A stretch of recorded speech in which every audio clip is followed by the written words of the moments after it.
And we're back. Welcome back to Back on Track. Today we have Robyn with us, and we are going to unleash what it means to do all the marketing things and work with founders. And what I love about this conversation is that it's not my typical. Normally, I have a fractional marketing leader on, and we unpack where you need to start, how you need to get ready, and where you need to go. But Robyn brings so much more to the table in relation to coaching founders, and I look forward to unpacking that today. Robyn, welcome to the show. Thank you. I'm so excited to be here. Apologies if I get a little unhinged today. I love marketing, but also I hate it. So it'll be fun. I mean, I think we all have a love-hate relationship That's true. with it. Well, I want to dive right in there. You just opened up a can of worms. Let's unpack it. I would love to know what you love about it and what gets on your nerves. What's the friction? Yeah, start with what Yeah. you love. Well, I love that marketing, at any budget, you can do marketing. I love that. It makes it attainable for every brand, every company, every influencer, whatever you're trying to accomplish. Like from grassroots all the way up to spending thousands and thousands of dollars on ads. Like you can do whatever you want, really, within reason, I guess.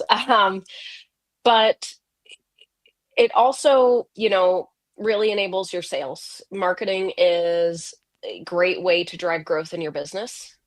The part that I don't like about marketing, or what really annoys me about marketing, is that everyone makes it so complicated. And so many marketing things out there, whether you're reading articles or watching videos or people, right?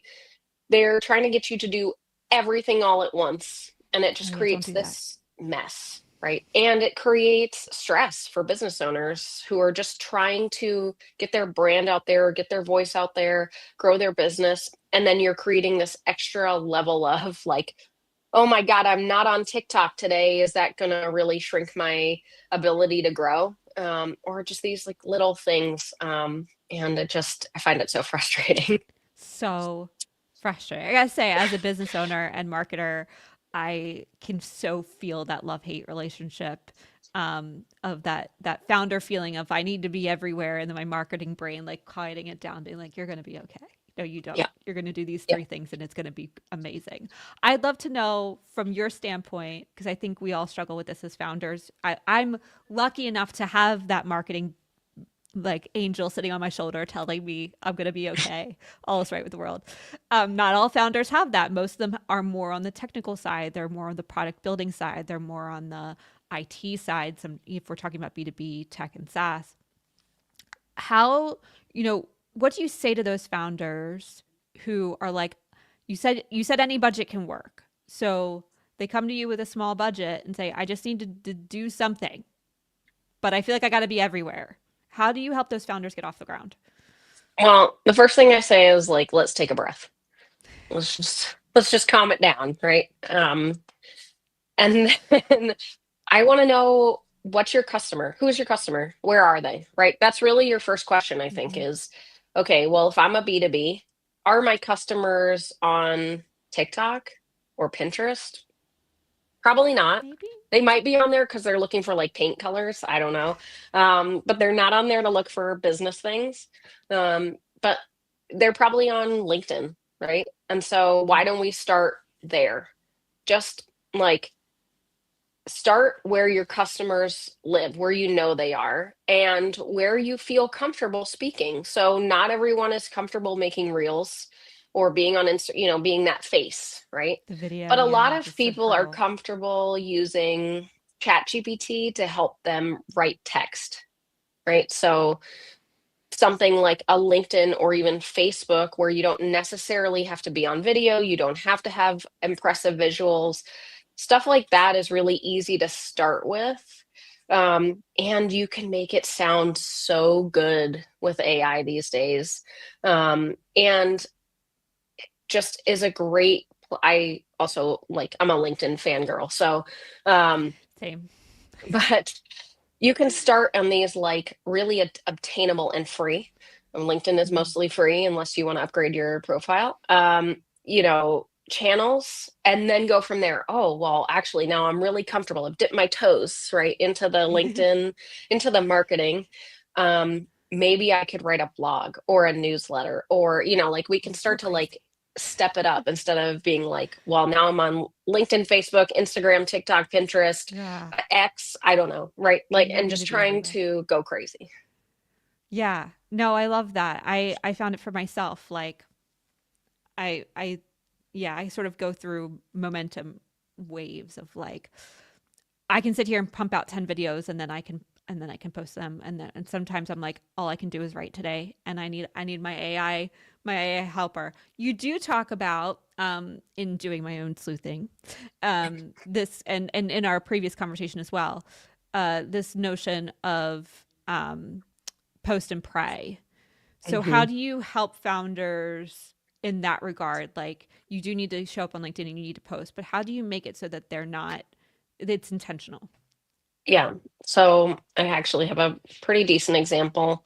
One of my newer clients, they had a marketing firm before me.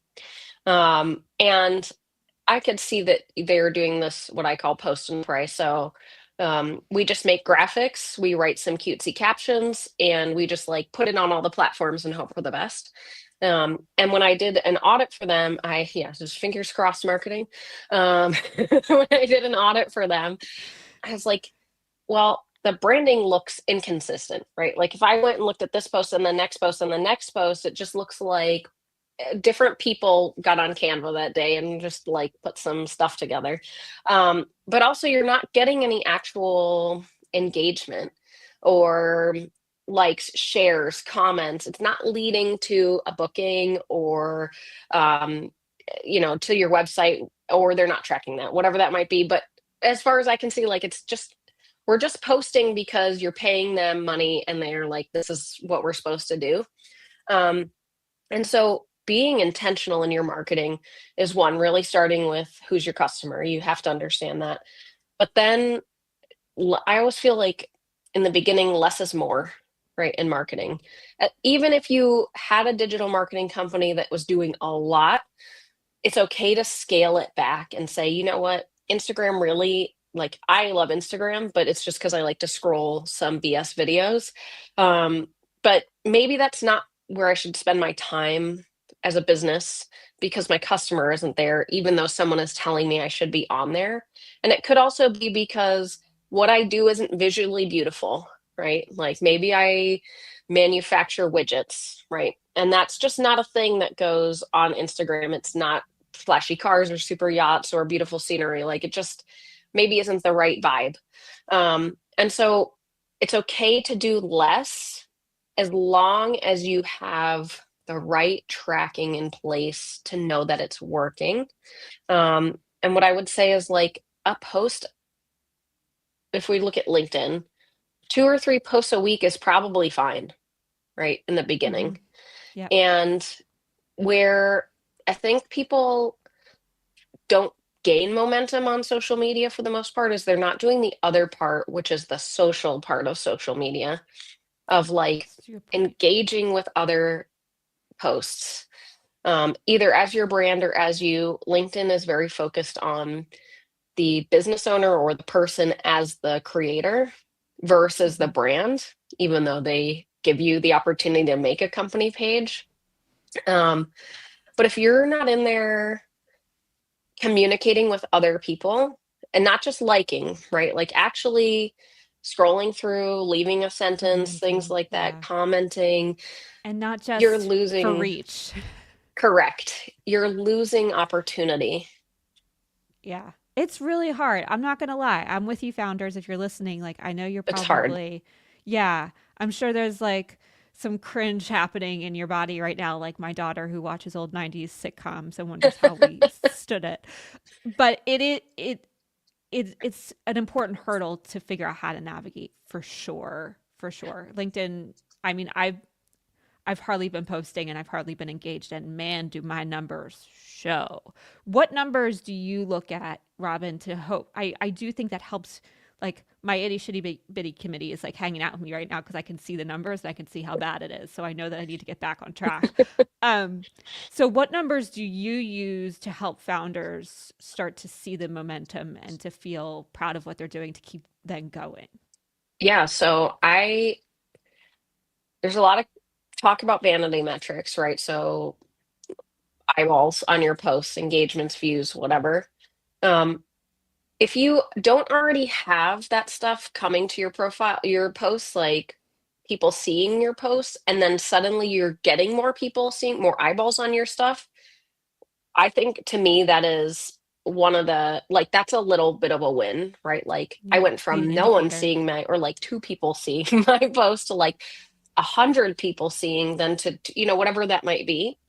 Um, and then from there, I think you just like are your posts optimized then to book a call or go to your profile, and is your profile optimized to get to your website, right? So we can start to track that traffic or like the directionality, because that's how you know that people are like, oh, that was an interesting post. I looked at it.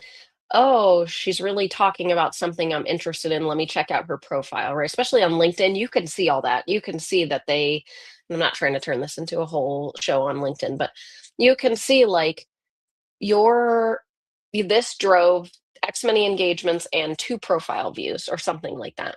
Then you can see like if you've got a link in your bio, it'll show you if people have clicked that link.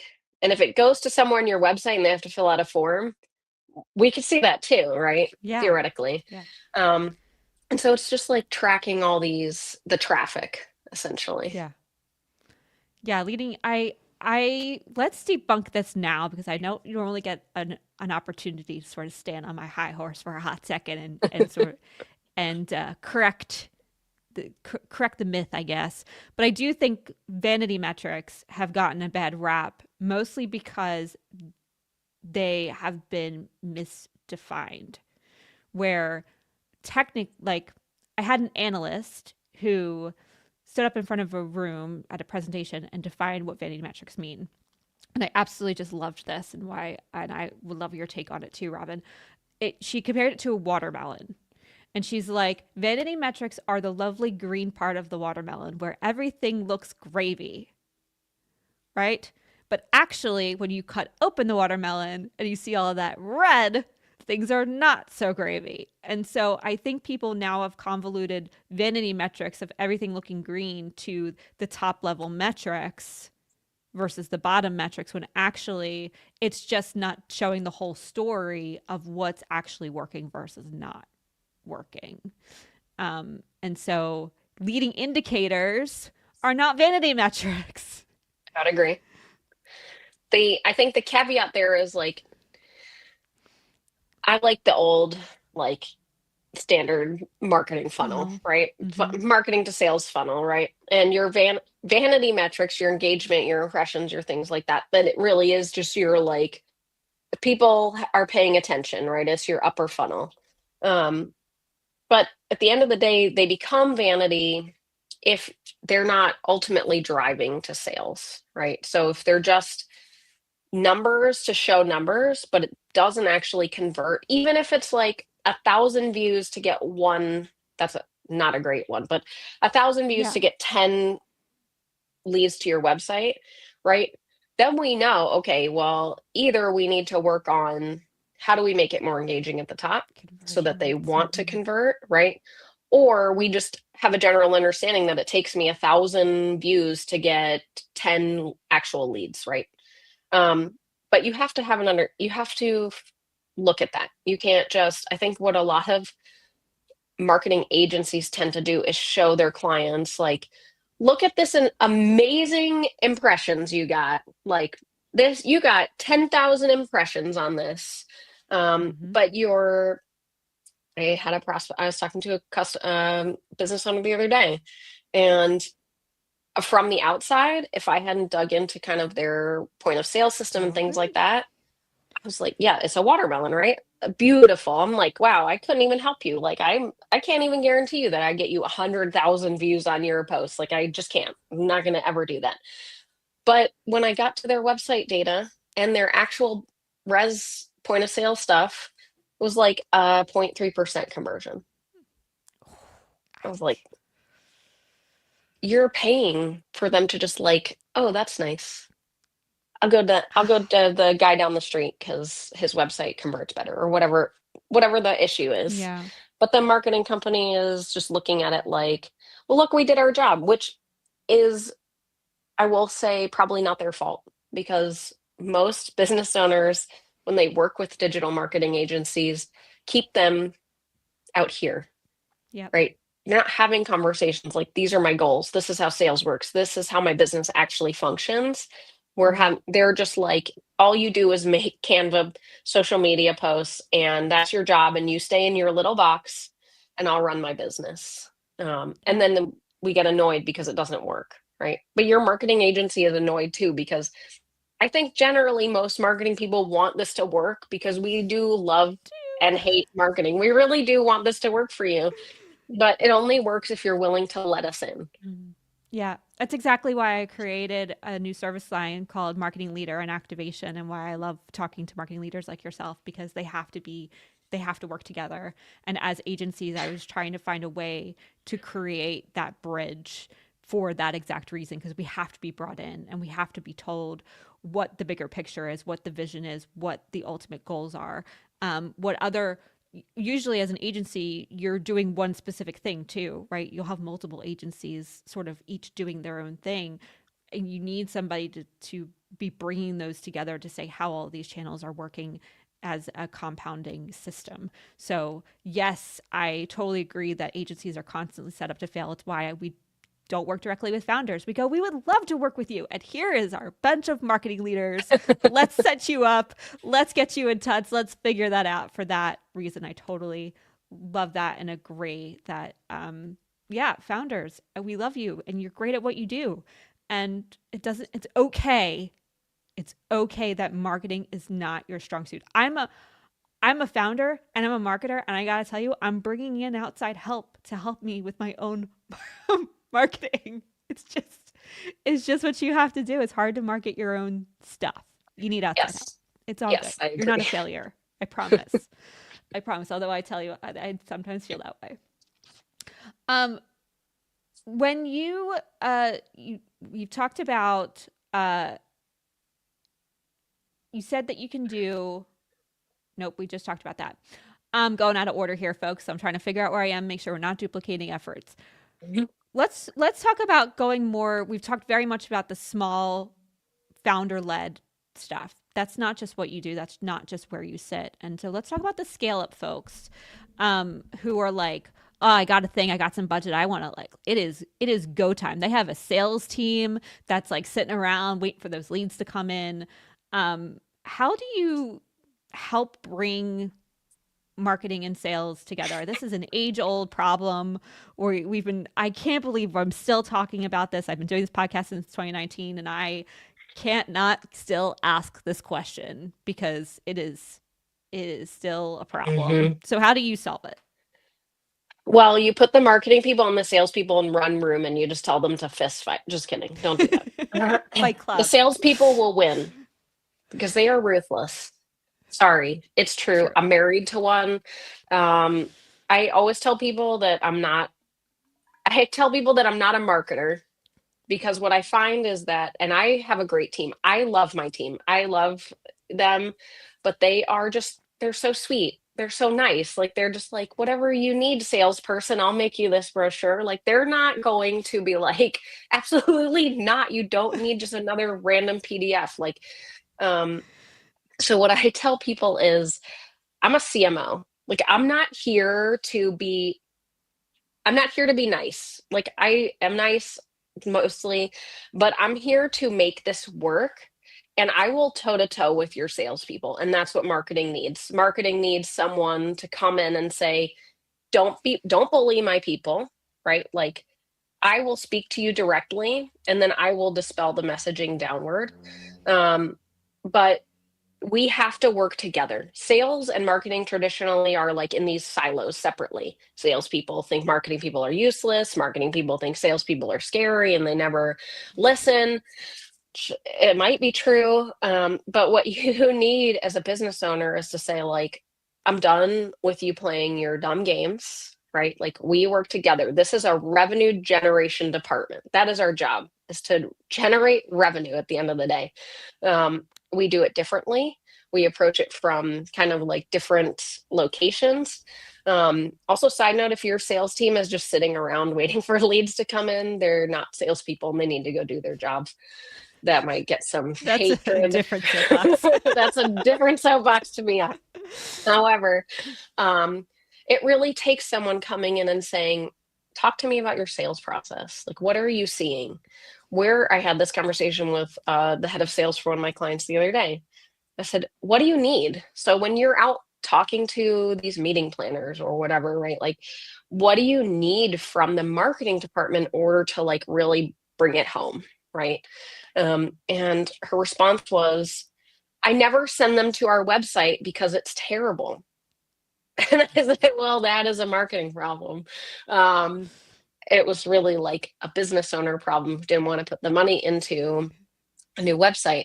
But I said, okay, that's my job then, is to go like rally for you essentially to say, this is our priority. We've got to move budget so that we can, like, your website is your brochure essentially, right? So if Hmm. your sales team can't send people to learn about you because they're worried like it looks bad and it makes them look bad, that is a problem. But you wouldn't know that if you're keeping marketing and sales separated, because I would have never had that, like, a regular agency would have never had that conversation. They would have just said, well, you're getting a lot of engagement on your post or Yeah. traffic to your website, but they would have never known that I'm not even sending them there because Yeah. like, That's or a I problem. had a client, like, their salesperson was making his own marketing materials because he didn't like the marketing materials that the other market, like the first agency, had made.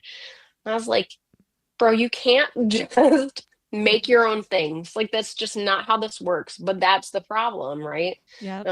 So Yep. we You can got to create solve that that for you. confidence. But you have to instill confidence in the sales team that, like, we're here to actually work with you, not just like cower in the corner and hope for the best. I actually just got off the phone with my, as a marketing leader myself, I have a few clients, and um, I called up the sales guy because he's like, I'm getting the wrong, not the wrong, but I'm getting a really hard uh, ICP right now. Like, these folks are really hard to sell to. I don't know what's going on or like why they're showing up. And I was like, okay, I need to figure out how to help them self opt out. Let's hop on a call.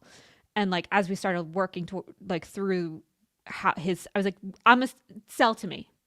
Like, let's just go through it. And I said, okay, I need to do a better job on the website of helping people self opt out by using language around premium because they're shoppers. They're just comparing the different services of what they're going to get from one company to another. And I was like, you're premium. And we need to just say that. Like, you're going to pay the premium price and here's why it matters and here's the value. And then hopefully you get less of those people and more of the right people. Or if you get those people, they know what they're walking into. So totally agree that having those simple conversations took us 20 minutes. 20 minutes. I was like, I know exactly what I need to do. Don't you worry. I'm on it, Chris. So I love that. I think there isn't enough, across the aisle sort of stuff happening. And I'm the same way of like, I'm here for you. So how do I make your job easier? Because at the end of the day, you're sitting in the seat and you're doing the selling. So what's in your way? Yes to that, 100%. Um, you said you speak sales. What is you just said it. One, oh, well, I guess here's a bit. What is one question a marketing lead should ask the top salesperson every Friday afternoon? That's a good question. Well, what I would say is, what leads did you close this week? Now, I will warn you that some salespeople, until they're used to you asking those questions, might be like, why are you checking up on me? Like, I do my Mm-hmm. job, right? Like, they might Yeah, get yeah, upset with you. But it really is like, what leads did you close?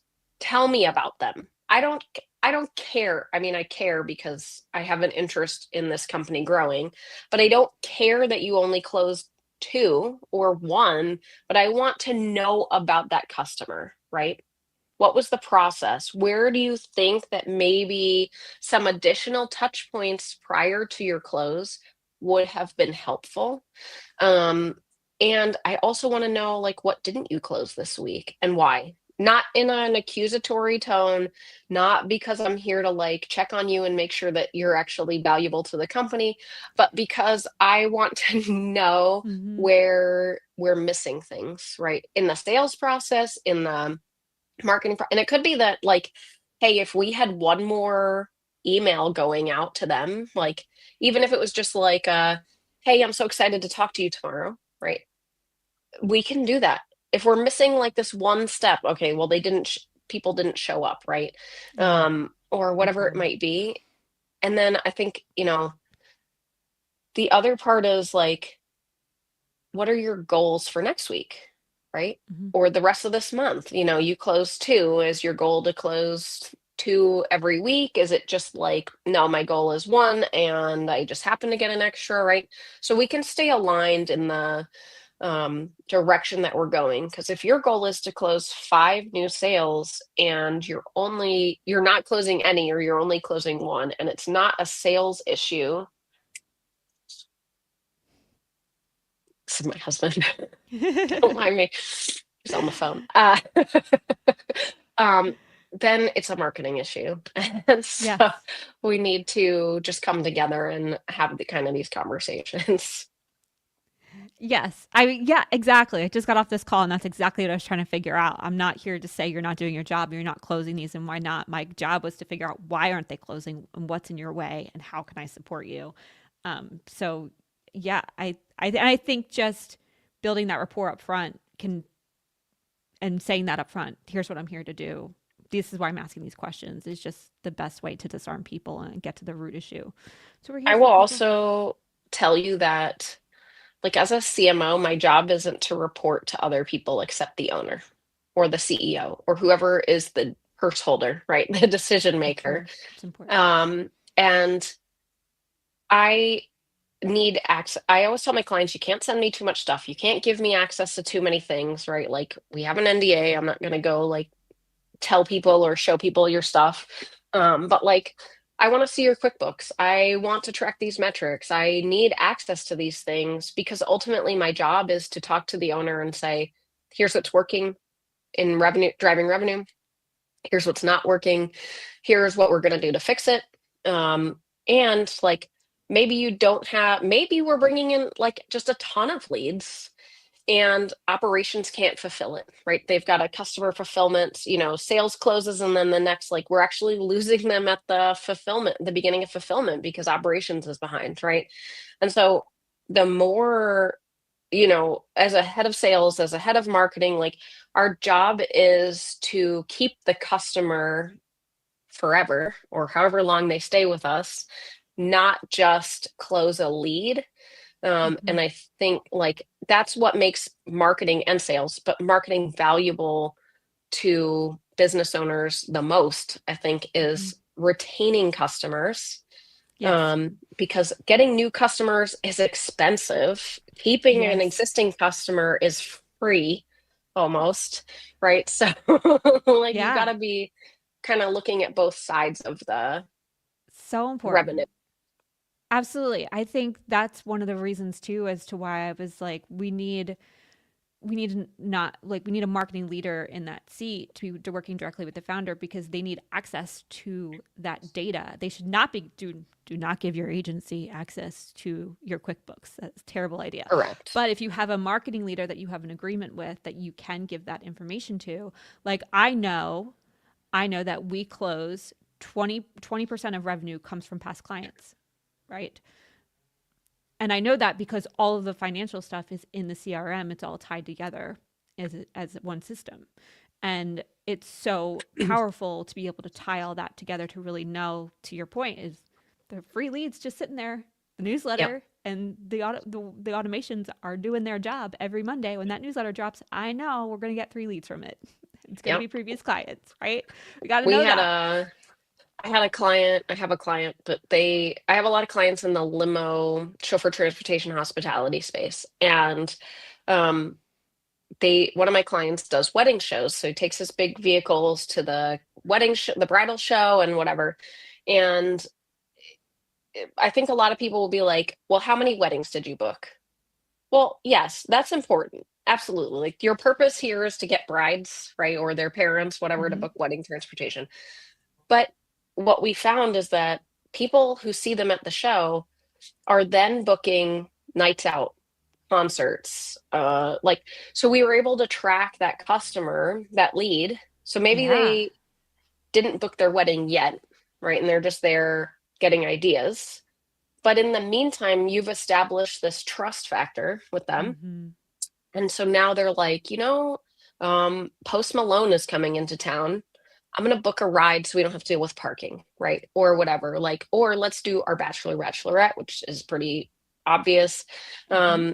But things like that, right? It's an upsell without an upsell. But Yes. you're now making a customer. So when they go to make that big purchase decision of wedding transportation, they are already going to come to you. But you spent money on, but if you were just looking at how many weddings did I book from this wedding show, Yeah. that doesn't give you a clear picture. Yeah. Yeah. Having that access to that deeper data to know exactly what's being booked, so helpful. I'm going to fall on the sword here a little bit. I work with an estate planner, and I was getting them a ton of power of attorney stuff because I thought that they could easily upsell it. Uh, that is not true. And I found that out the hard way. And I did a about face and was like, yep, we need to lean into the trusts and the Mhm. asset protection. And it's because I could easily see how all of that broke down. So I think that's just such an important thing of like why this financial data matters. It's more than just what your top line revenue was. It was like, how does that break down into those services and the services that do give you that most revenue? And to your point, like to be able to see how I thought the POAs were going to lead to the APTs, and that is a false flag. And I got to learn that, right? You had the opposite problem where those smaller gigs led to the bigger gigs, right? It's finding those opportunities, and that is the hidden gems in that data. I love I mean, I it. can fall on my sword too. At Strategy Leaders, we do valuations and as one of our service offerings. And we believed that like that was the probably like your power of attorney situation, right? That was the door opener to Yeah, consulting. But what we found out is that most small business owners don't know that they should get a valuation or that they even can afford one. So we already had to like we had to already start with from education instead of like a need. But we spent a lot of time marketing for valuations. And what really, like when we looked at the sales numbers, people would get valuations and then nothing else. And right. they wouldn't do consulting. They wouldn't do, we couldn't upsell them because we were only selling them this product. And so we had to come back around and say, like, but we wouldn't have known that if we hadn't actually dug into the data. Yes. Yes. What data you're looking at. I mean, there's so much data out there, right? You could spend your whole day just looking at data every day. Don't do that. It'll make So you cry. it will make you cry. Um, but the point is there's the right data to be looking Yes. at. So I love some of these examples that you're providing. It's just amazing. Um, I let's shift gears for a second, uh, because we could clearly talk about the marketing side of things all day long, but business owners and what you provide is so much more than that. And so my next question, Robyn, is for businesses looking to exit in 5 years, what is the first thing you change about their marketing process or lead capture process?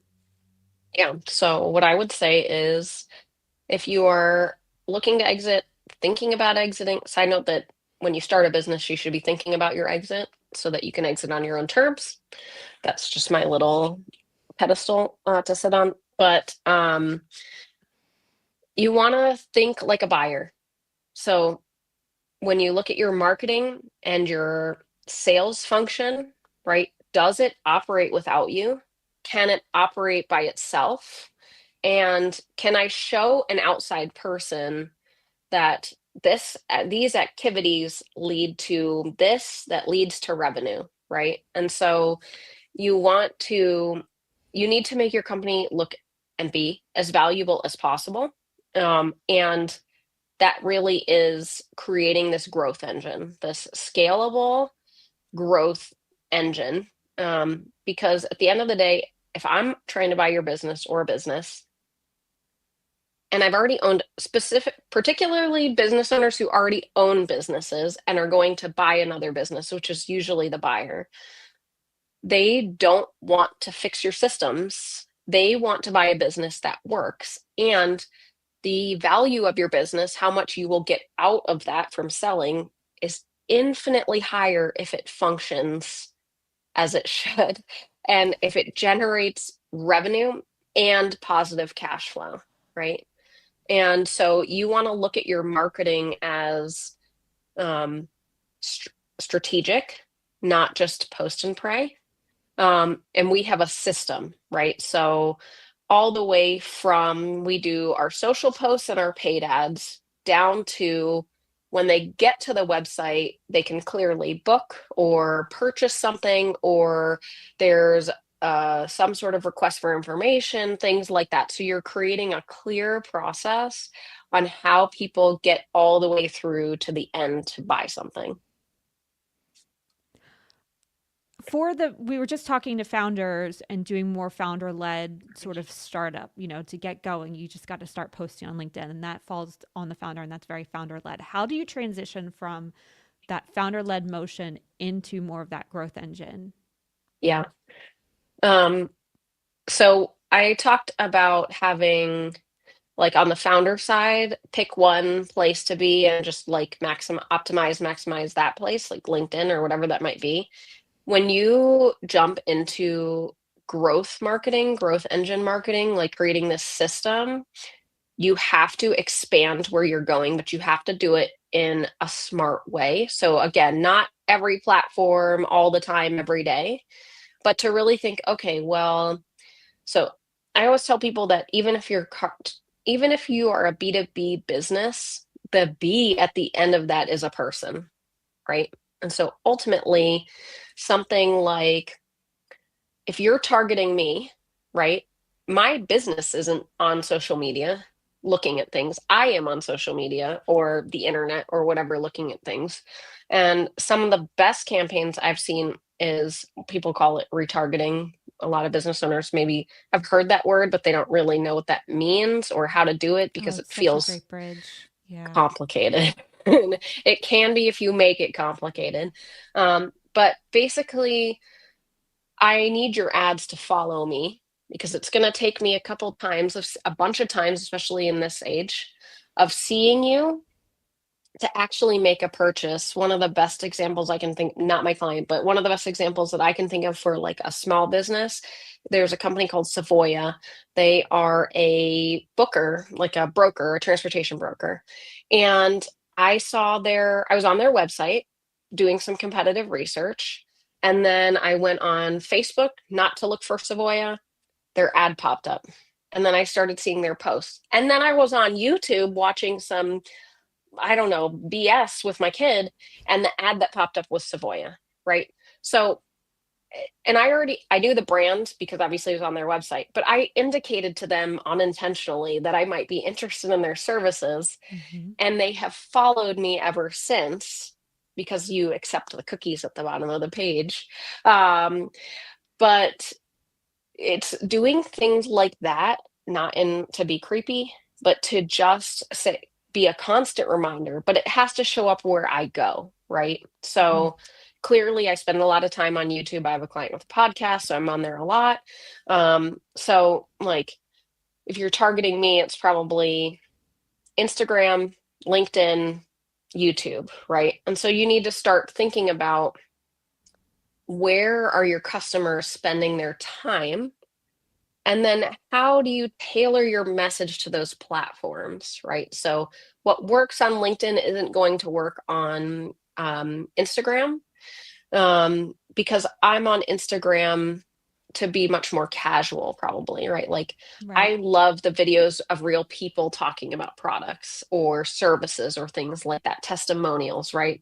Mhm. And that could be just because I'm a marketing person. But um, it's things like that where, like, do I need a real person? Like, do I need a real face or do I need text? And then it's just planning it out. And you need someone that can, it shouldn't be you. As the business owner, we tend to be very like blinders on, narrow focused, because this is our baby and we have this perceived idea of this business that probably doesn't match our customers' belief or how they see the business. And so what you need is Oh, someone from such a the tough outside. lesson.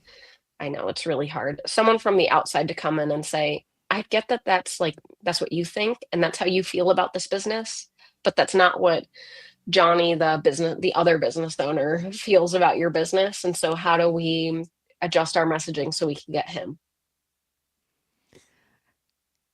As business owners, we tend to talk about what we know and from our own background. So I saw a post on LinkedIn the other day from a business owner who comes from a strong, super strong sales background. And so all of his posts are about sales.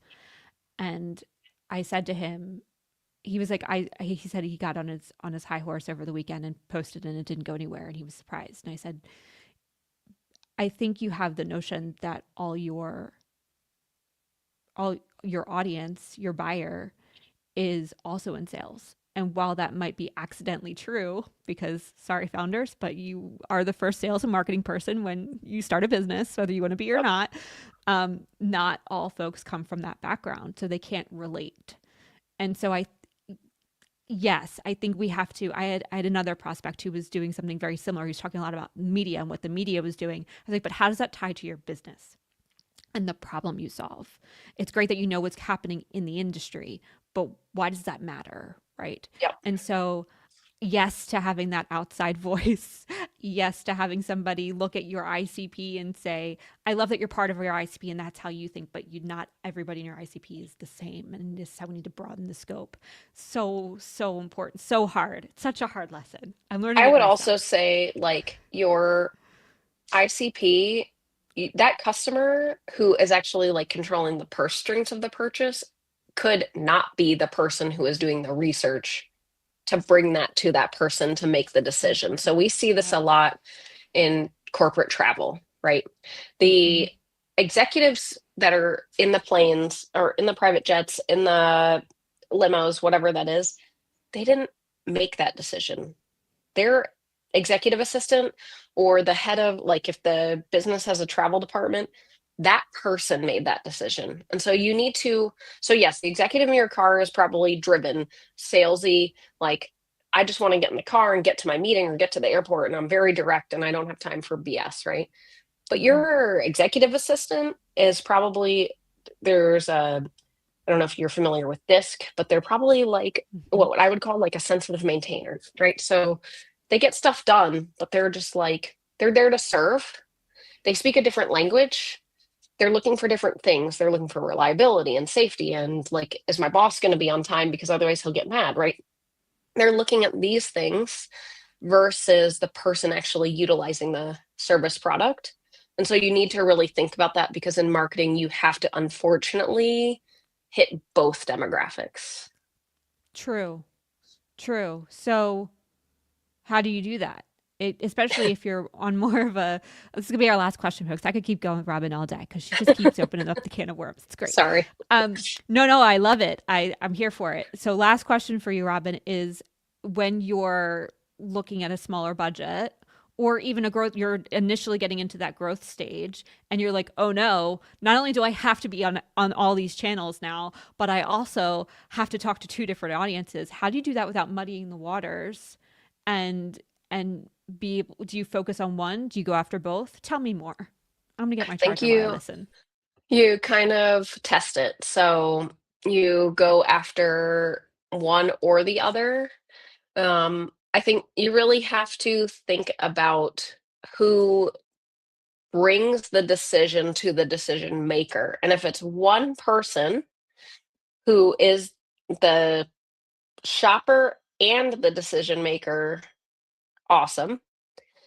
But if it is two people or three people or a department, you are probably better off softening your language and targeting the people that are shoppers, the shoppers, um, and then putting some sort of strong call to action at the end.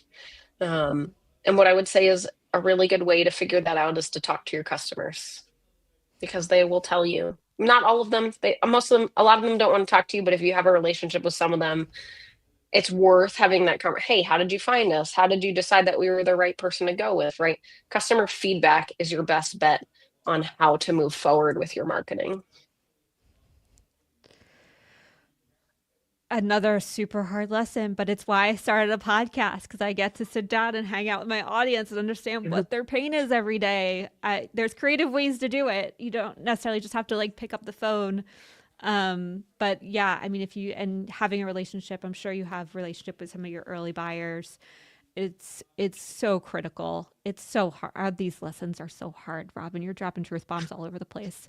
Um, but they're so important, and I'm so grateful. Where people want to learn more, they wanna join your cause. Where do they find you? Well, you can, I'm sure you'll put my things or I can I've already comment on linked it. the thing. Yeah. LinkedIn, if you send me a DM, I will answer it, I promise. Email Robyn, Robyn at strategyleaders.com. I love speaking to business owners, even if you don't work with me. I just like hearing your stories. Also, it's really like selfishly good research for me. Um, and I like to be helpful. Otherwise, you can head to my website, strategyleaders.com, and I'd love to chat. Amazing. Amazing, Robyn. I'm so grateful. Thank you so much for joining us. If you like this episode, please like, subscribe, and share. A huge thanks to our producer, Design Guru. And this episode was brought to you by MKG Marketing because a great product is worthless if no one knows it exists. We drive revenue momentum through SEO and digital ads and put you in front of the right people every time. Visit mkgmarketing.com to get your engine started. Thank you again, Robyn. And to our Thank listeners, you. Ala Prashoin.